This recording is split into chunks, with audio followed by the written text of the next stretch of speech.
Here we are, right? Oh. The sub-freezing smallmouth smackdown. Yeah, number one, I appreciate you having me for this, for the simple fact that here's to show you how late in the year it is. It's fantasy football playoff time, okay? Right now, this is no joke. I'm being dead serious when I say this, gang. Mark Zona, host of Zona's Awesome Fishing Show. See, I went full-blown host right there. Is the one positive right now, and I'm saying this serious, is that we pulled up to the boat ramp and it's not frozen. I'm not saying that jokingly, for the simple fact yesterday morning before Jim got here, this lake was frozen.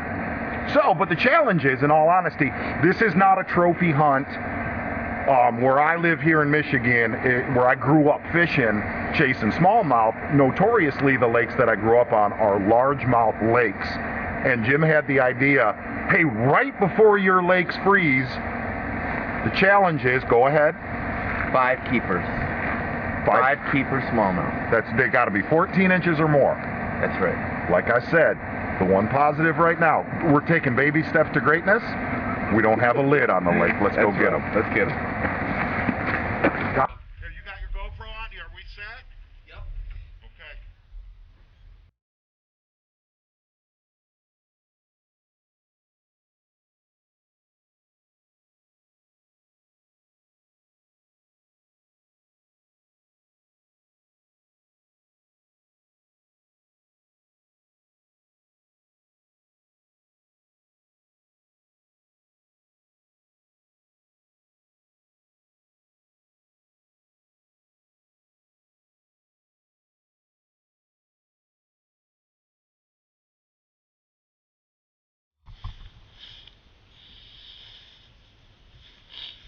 I think this qualifies as grip.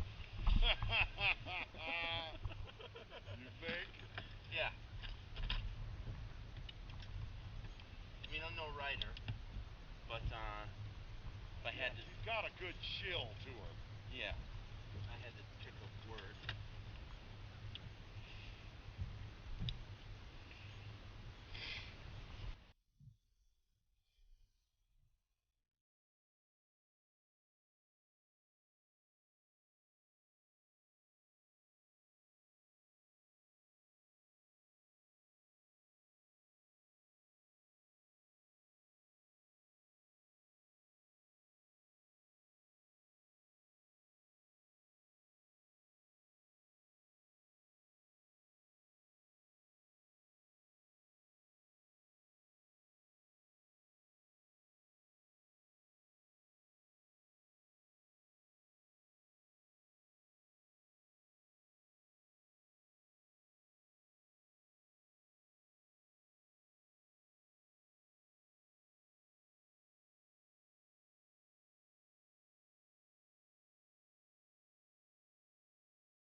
They can come hang out too.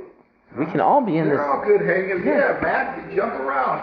I'll reference Larry and Dad over there. Yeah. In fact, your dad could probably get in this too and tell some stories about you. He's welcome to jump in. How old is he? Depends your target audience. He's similar to Doc. Oh, look, he still has all his hair like my dad, and it's gold, it's gray. This one. Very similar. Yeah. So, you told me about your first smallmouth. Yeah. What about your first largemouth? Gosh, I remember. This is wow. It's ironic. My dad would be standing here with me right now on this. The first one I actually caught on my own. It was weird because the little lake that's right down here that I grew up on. We used to get those old 3-hook worms, and the guy that owned that tackle store is in the barn right now, and you get those old 3-hook worms. I mean, everybody used those, growing up. They had 3 hooks in them, a pre-rigged leader on them, and they were the one you're supposed to use was the purple with the white stripe. Yeah. Because that looks nothing like an actual worm anywhere in the history of man. But I remember to this day, and it's a lot like the first smallmouth I've ever caught. I remember pulling it along the side of a pontoon boat. I could still remember the color of the pontoon boat. To this day, I remember the color of the pontoon boat. The name of the family that owned the pontoon boat was Pancoast. I mean, I remember everything about that boat. And I remember pulling that worm along, and I saw a head come out of the side of underneath the pontoon boat and grab the worm. And you know, and back then you used a spinning rod that was about that big around and a reel that's that big, and you just and I had caught a lot of bass with my dad trolling. That's what we used to do. Because in your head, what you think is every single thing that lives out in the lake lives in the middle of the lake. But when I saw that bass come out from that pontoon boat, the lake's really, really clear. It might as well have been Jaws. You know what I mean? Yeah. You're a little kid, you're probably 4 years old, 5 years old, and you see this thing come out and eat that worm, and then you land them.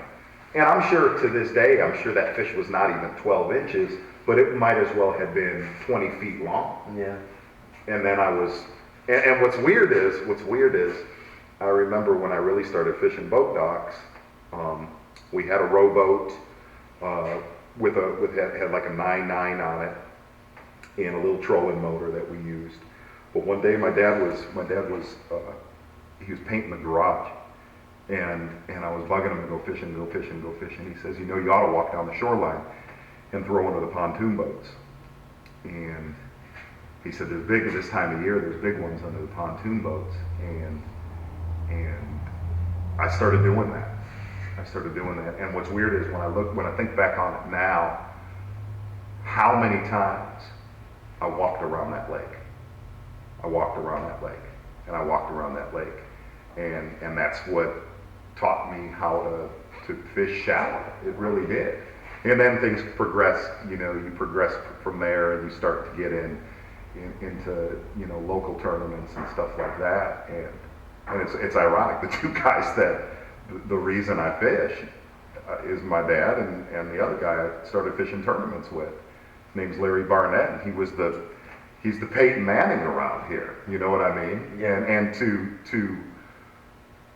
to have that, you know, I guess the only thing, the thing I think about now is that I can pass that, whether my kids, you know, they're 17 years old and they've won tournaments already, and I always say this, it's my job, it's your job as people that work in this industry, to give what my parents did and what that guy that got me involved in fishing. If you can, of all the people that you touch in fishing, and this is not a BS statement, of all the people that you touch, the majority of them already fish.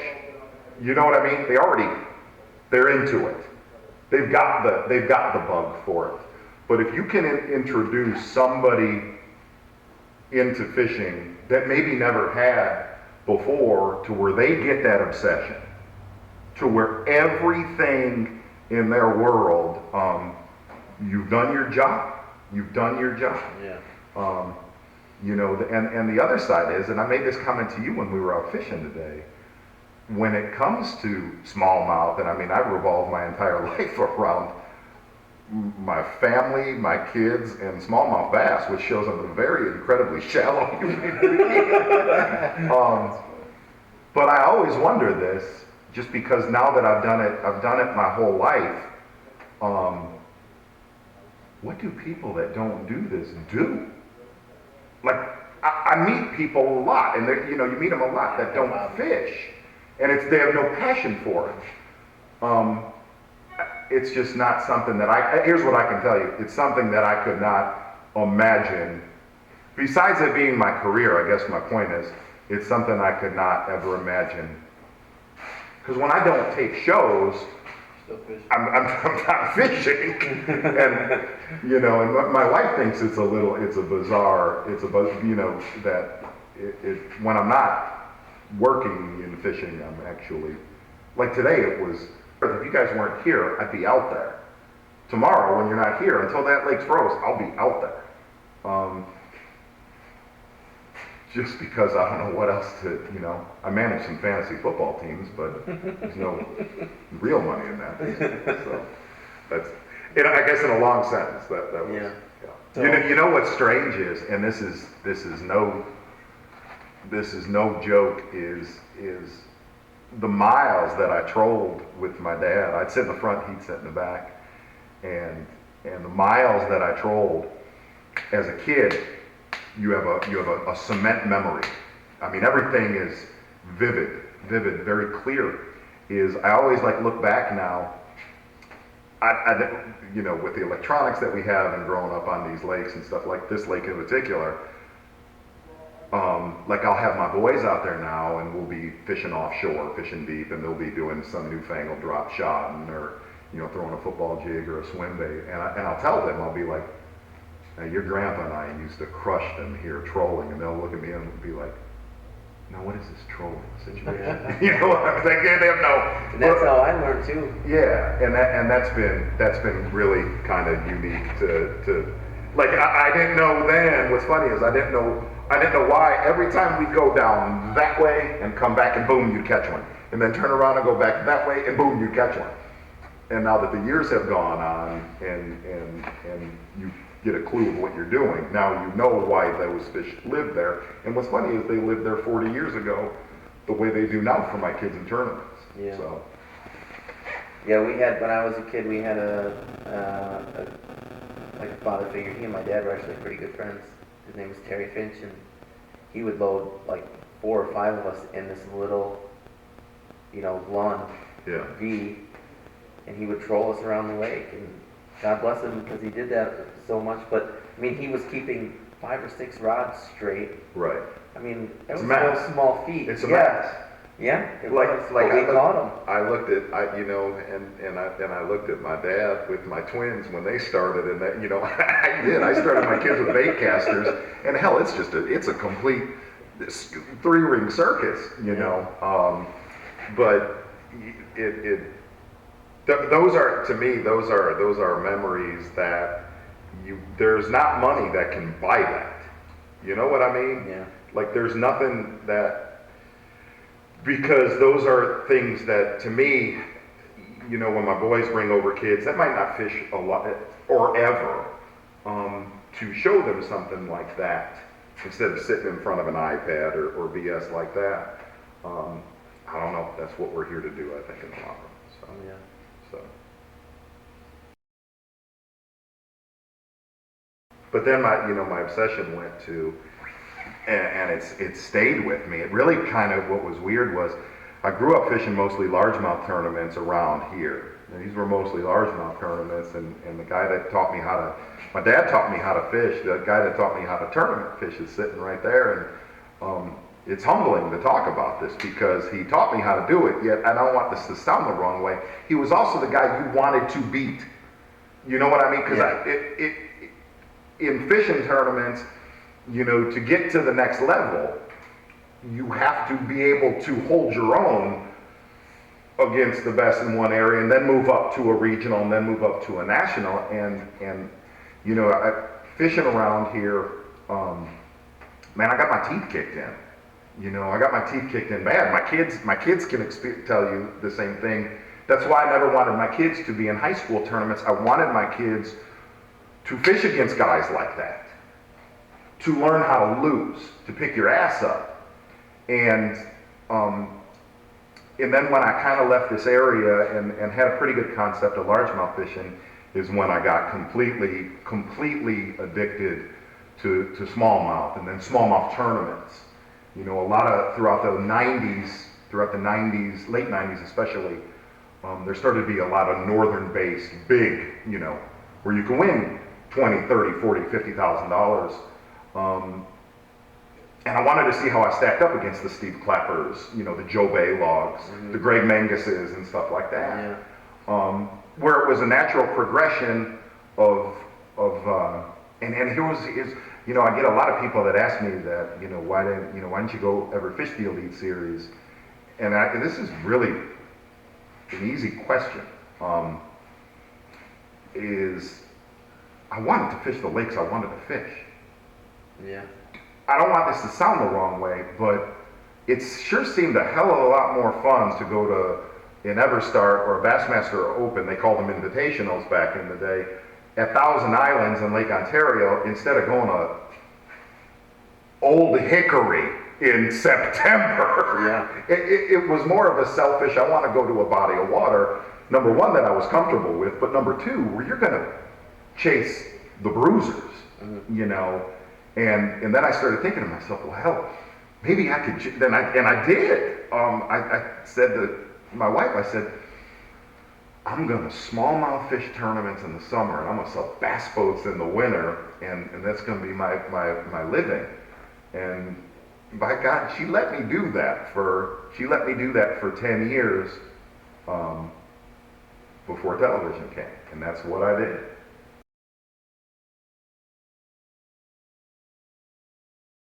I chased smallmouth, and you know, I still fished a lot of largemouth tournaments, but my heart was, and it's weird because taping shows now, and I know I'm going in a million different directions, but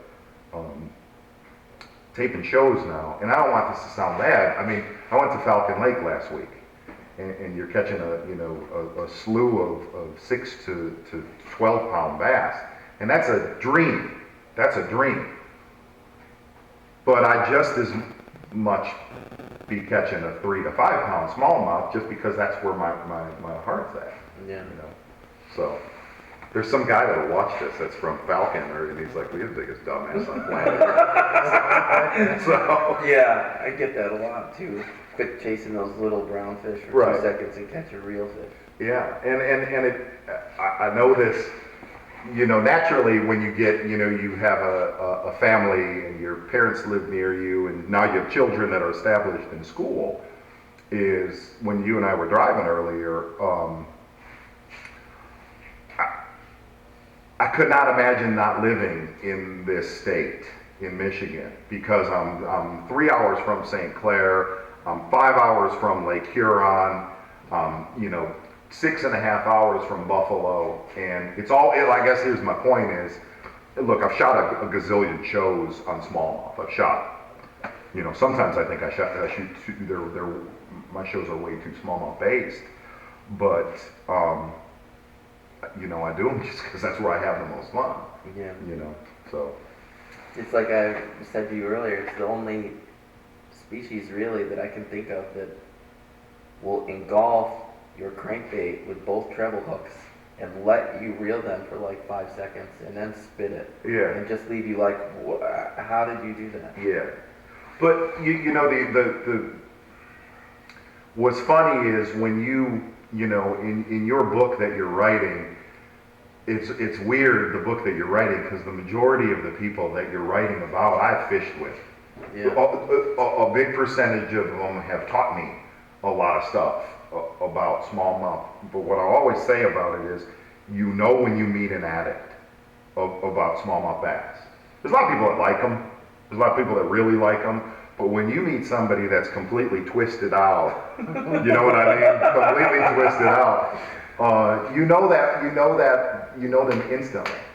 You know what I mean? Like that dude sitting over there is he's one of the best largemouth fishermen I've ever known in my entire life, and he got the smallmouth bug, you know, a couple of decades ago, and I mean, he laid all his damn flipping sticks down and bought spinning rods. The day I saw that, I'm like, he got bit. He's hooked now.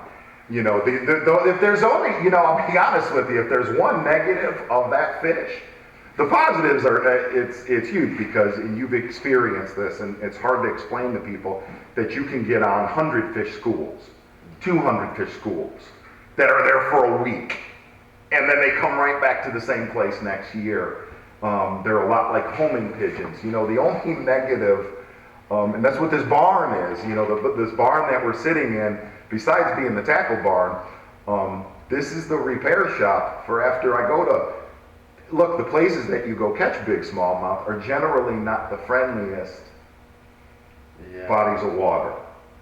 Those bodies of water want to take everything that you own, and all right. And I'm not talking stream smallmouth fishing, but you know what I always say is where the true biggest ones live. At least the ones that I've chased, where the biggest ones live, is also bodies of water that are going to make you cry. Yeah. You know what I mean? And what's funny is is to this day, I always start bitching when we're taping a Zona show, and I wake up in the morning and I see those trees doing this, just because I know that the crew's going to take a beating. I'm going to take it. You know, you're gonna, and as twisted as this sounds, every hardcore smallmouth addict goes out there in the teeth of that weather. I mean, I can tell you, my father watched the show last year and lit my ass up. He's like, you do not need to be in water like that. You were not wearing a life jacket. You're being a jackass on television. And what's funny is I got pissed at him, and then Monday morning Outdoor Channel sent me a bunch of viewer feedback yelling at me for being He was right. so I apologized. But what's funny is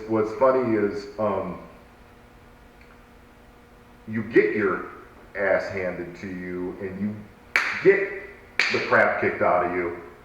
And when you know a true addict is when he goes back to the hotel and goes, I think we can really get him. I think we can. That is truly when you know that you've twisted out. You're arcing on the terminals.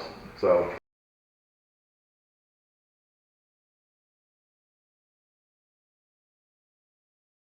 You wanted to. Well, you about covered everything, right? You did Well, I'll pretty keep good. going.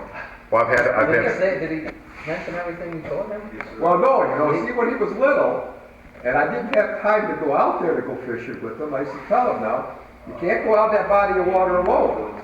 And I used to send him down by the creek, That's exactly Yeah. quarter mile down the road.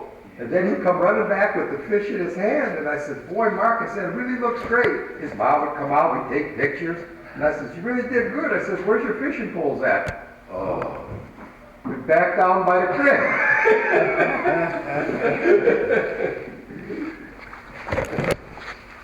I remember there was one deal. I remember there was one day. It was when I really started. I used to go down to that creek, and hell, we were from Chicago, so we'll knock the side off anything, fillet it, and eat it. And I remember I was running down the road, and I had one on a stringer, on them old rope stringers with a ring, and I had one on a stringer. I'm running. There was a guy. His last name was Sleeper, and he said, that's not a keeper. I said, it's a keeper in my world. And I'm just a little kid. And he says, well, they got to be 12 inches. And he measures it, and, you know, it's 10 inches. He said, you got to let it go. Well, dude, you're like telling me to throw a diamond away, right? Because I was headed back down to my dad's, and he was going to, right? And I caught another one. I brought it to him. He's like, that's an 11 incher. And I remember that day I was getting so pissed off, and then I caught one. I caught one that was 12 and a half. He measures it, and I come down, and my dad looked at me. He's like, that's a keeper. That's a good one. Let's fillet that one right there. I'm like, you should have seen all of my GoPro. Yeah. And you know what? I just remembered. We forgot the one that we caught today that didn't make the 14-inch limit. You caught a 13 and a half. Gosh, I did. It was a half an inch It short. would have knocked it down. We would have been done at 9 o'clock. Oh, yeah, see? I was honest about I said that fish is 14, and he goes no, and we put it on the board, and it wasn't. It was a half an inch shy. Yeah. Bart, I fish those wood piles on the north side of Fisher. Oh, yeah. I went one pass down, and I caught a keeper. He lost one on a jig, and I lost one on a swim bait. And then I caught a second one. In that first 20-yard stretch, I looked at him, I said, done in the next 40 yards. And I got to 4. I said, the best stretch is yet to come. And it never quite did. Yeah. And I said, well, we got 4. The 5th is going to be easy. And he said, no. I told him, I said, don't ever. I said, number 1 and number 5 are the hardest. 2 hardest to get, 1 and 5. Yeah. But I'll tell you, hey man, and I mean this, is the people that you're writing about in this book. Number 1, when I heard that you were doing a smallmouth book on smallmouth nut bags, because that's really what your book is. Yeah. It covers here's what I can tell you. The first thing I thought is, you're one of the nutbags Yeah. when I talk to you, seriously. where you are so ate up with it and wanting to go to the Lake Erie's and Mille Lacs and Traverse Cities. And look, that's the Fenway Park of this game. Those are the eastern side of Ontario. That's hallowed ground, man. Yeah. But the thing about the book that you're writing, and I'm gonna tell you, I give you a hell of a amount of credit doing this. You wrote about legends, and I'll tell you the one person, and I've talked to you about this, is that guy Greg Menges that's in this book. He's the best smallmouth fisherman I've ever met in my lifetime, ever. I fished with Greg for, 15 years. We fished tournaments, but here's what I can tell you is, this is Greg Weather. You know what I mean? Yeah. He's a guy now that is a little bit older, but I'm gonna tell you that he's out right now somewhere, guaranteed. And I'll tell you, you found the right people in your book to, hey, it's as credible as it gets. Well, it's like you said, when you meet another nutbag, they say, hey, you got to talk to this nutbag, and then you got to talk to this nutbag. Sure. And then sooner or later, you have this group of nut jobs. Sure. And You got all your nuts covered. Yeah. Does that make sense? So, Oh, well. all right. But thank you. You bet, bud. Hey, I'm serious. Like, I want you to do a part 2 of this book. Yeah. I'm not gonna lie. I purposely, and I mean this, I'm glad you lost that 5th one, and I lost that 5th one, because it gives us a reason for your second small. Yeah, you're right. I'm just gonna ask the next time we do it that it's 65 degrees and we're. Oh my God, please. Yeah, that would be wonderful. Beautiful. Thanks, Jim. Thank You you. the best, brother. You too.